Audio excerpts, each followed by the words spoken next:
2 days ago, I gave a Bitcoin setup that was respected perfectly. Now, the real question is, what is the next move from here? Without wasting much time, let's go straight to the chart.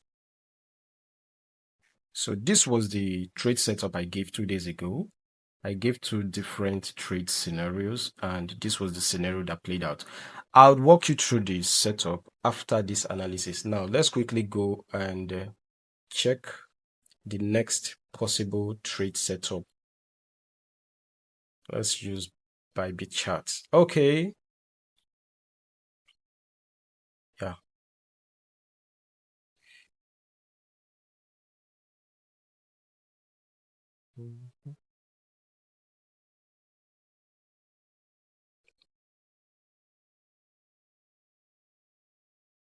So right now we are still in this big range of price. We are still in this huge range of price, and we have already reacted from several levels that was given, and price currently is bearish, and a lot of people might be confused that what's the next direction, what's the next move for Bitcoin. Now, today is Friday. We do not have any fundamental news today, so it's a free day. Now, the next move for me, let's keep it simple. So simple, guys. Since we have been trading in this range, we took the range high. Now, this is the range. This is the range low. We have the range low here, and we had the range high here. Now, after taking out the range high here, the price has been dropping aggressively from there. Right now, the next possible high probability trade setup that I would be interested in is simply knowing that this is the fixed range volume profile of the range, of the entire range. Now we just gained acceptance into the value area high, and naturally, according to the rotation of volume profile, when you deviate above the value area high, logic says if price gain acceptance back into the value area, we are going to definitely get a full rotation of that volume profile. And now we have the value area low of the volume profile here. We have the POC here, point of control, which is also known as the highest volume node. And also we have the value area high here. So let me delete all this. So if price continues bearish, I'll be interested in taking trade from the point of control, because the point of control also is in perfect confluence with the Fibonacci retracement. If you pull it from this low to this high, from this low, let me pull it. So Fib retracement from this, let me pick magnet to, yeah, from that low to this high.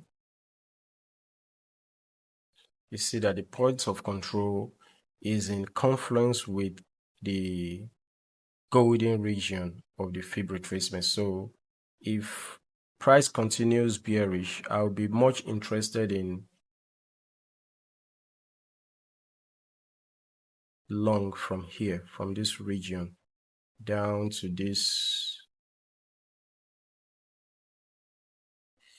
This will be my trade, the next trade setup. So we could expect something like this: entry at value area, point of control, and up to the golden regions, and then we could target that downtrend anchored VWAP. Then that would be my first preferred trade. Then if price starts dropping and we do something like this, we bounce from here and then lose it to value area low, which is also in perfect confluence with the previous daily naked point of control and the previous daily horizontal support level. Although price has tapped into it, but I just kept it there because that area is still very valid since it's still in perfect confluence with the value area low of the volume profile. So if price gets here after losing the points of control of the range, we have the value area low in perfect confluence with the daily and daily naked points of control, daily horizontal level, even though price has tapped it previously. And we don't forget, guys, we also have that region to be in confluence with the 786 Fibonacci. So the next area of interest would be this value from value area low to the 786. So if we lose this point of control, which will be first area of interest for price to have a bounce, yeah, we could also have a possible bounce from here. This would be the second region where I'll be interested in price to take it back to downtrend anchored VWAP. And so that's that for that. And if we lose the value area low, the last line in the sand would be, if we lose the value area low, come on guys, let me delete this. If we lose the value area low, the last line in the sand would be this daily naked point of control at 63,800. Although I'm not really interested, I wouldn't really be interested in this region because we do not really have good confluence there. There's really no good confluence here, except let me see if we pull the fib retracement from this entire low. This is the low, this is the range low, and this is the currently the range high. If we pull it from there, and let's see if we have confluence there. See, we do not have good confluence there, except that the region happens to be in confluence with 786 region. And this value area low, you can see that it's now in perfect confluence with the golden region and the previous horizontal support level. So this is why I'll be interested in this value area low. But if we lose this value area low, the last line in the sand where there is no much confluence that I'm really interested in would be this 63,800. Then when we lose that, although the price is very bearish and we are currently in a bear market, the bear market is not over, and if we lose this entire region, the final zone where I'll still be interested in taking a long trade will be this region that I've been waiting for a very long time. So if we lose this entire range down, we could move to the next area of interest, which would be the daily horizontal support level at 58, 57.9, and we also have monthly naked points of controls there, and we even have some weekly levels there. But for now, let's keep it simple as that. Those are the areas of interest. And another thing I would like to show you is, just in case the price bounce from this region point of control, if we pull a fixed range, a Fibonacci retracement tool from that high to this speculative low now at point of control, let's just leave it here, you'd see that the golden ratio region is also in perfect confluence with this downtrend anchored VWAP. And pattern traders, you can see that price would be forming something like this. Perhaps let's start from here. We have head, and if it ends here, we might potentially have a shoulder, then down it goes to this region, to here, or here, or here. But my most preferred case would be for the price to just move straight down to this region, because naturally in a downtrend, again, I'm not trying to teach anybody how to trade, but I'm simply trying to make you understand how to apply logic. Now, naturally, in a downtrend, supports are usually futile. In a heavy downtrend, supports are usually futile. The support that can hold are usually those support level from a very higher time frame in a very aggressive bear market like this. So now, if logic says that in a downtrend, support level are usually futile, and in an uptrend too, resistance level are usually futile. The ones that we hold most of the times are those resistance level from a very high time frame. So now, if we start dumping, that doesn't mean if price gets here, I won't look for I won't look for bullish reaction. Sorry. And if price gets to the value area low, of course, I will also look for bullish reaction. And when I see bullish reactions and I get my confirmation, I'll lock in trade. I don't care the direction where the price goes. If it goes up, I trade.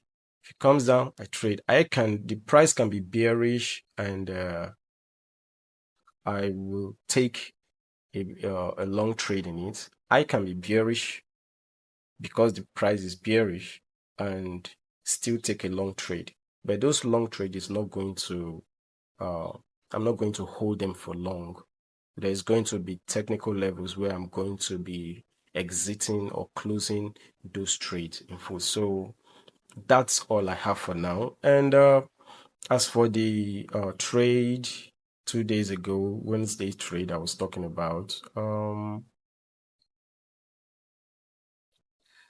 this was it on BingX. I did an analysis on BingX exchange.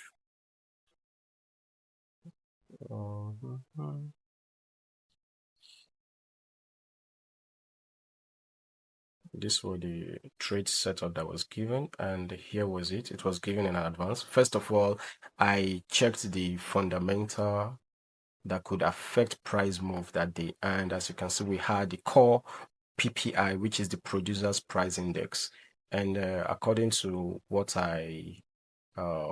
according to my analysis that day, I related my technical with the fundamental, and they all aligned. And later that day, we also had the FOMC and all. So thereafter, there were two trade scenario. This is the normal basic analysis, and I was expecting the price to come take out the range high, and if it does, reacting from the golden pocket, I'll be much interested in a trade. And the scenario two was based off Elliott wave analysis. So there was, according to Elliott wave, I saw a bearish symmetrical triangle, and if it plays out, could aggressively move to the downside, which eventually happened. And some bad guys took the trade, and this was it. This guy took the trade, and I also took the trade. So like I kept on updating the community, heavy shorts as price got to this low of the range. There was a technical level here, but 4 million shorts, 12 million short, 3 million shorts, so heavy shorts. You don't want to buy against that. And then the PPI data came out. It was good for the dollar. And since the news is good for the dollar, you can expect every dollar pair to go south. You understand? Since the news is good for the dollar. So gold dropped, Bitcoin dropped, every dollar pairs dropped. So from there, I also took the trade. although the price was too bearish to ignore the short. The entry was late entry, but I equally took the trade. And back to the analysis, you can pause and read the analysis, and this is what we do on TRADEFUZZ any day, anytime. Yeah, this was the analysis. You can pause and read that. You can pause and read it, and you see how the technical analysis was in confluence with the fundamental, and even without the technical chart, with this analysis alone, without seeing the chart, you already know what to do. After the news came out, you already know. You should know what to do as a trader. So that's all I've got for now. So that said, this is not a financial advice. This is strictly the way I trade. And if you enjoy this style of trading, and if you want to know how to trade like this, go to the website. The link will be in the description. Enjoy the rest of your weekend, guys. I'll be back on Sunday for the weekly outlook. Don't miss out on that.